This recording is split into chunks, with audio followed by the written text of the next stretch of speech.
Itong Toyota Sienna na 3.5 engine natin ay may leak na konti. Ito na yun, oh.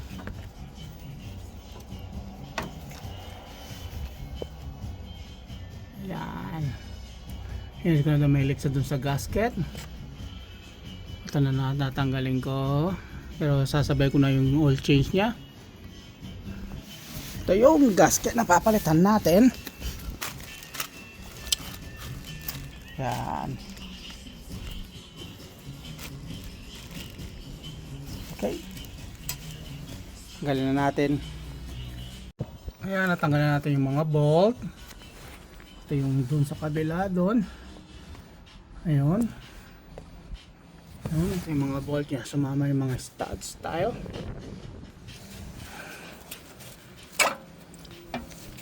Ayun, tumulo na. That's okay, mayroon naman tayong pang gasket lang papalitan natin dito. Linisin na yun. Yan ang gasket. Yung gasket, oh, yeah. Yung gasket top, yung gasket sa bottom. Yun, upgraded na yung color line natin. Okay, linisin muna natin and then lagay yung bagong gasket.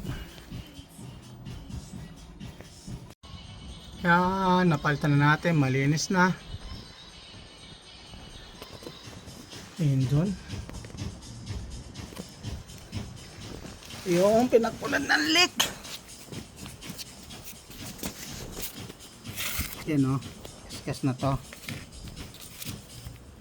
Yan, dito nagduman yung leak. Dito, o, yun sa may side dito. Okay, lagyan na natin ng oil. Salamat sa panonood. God bless.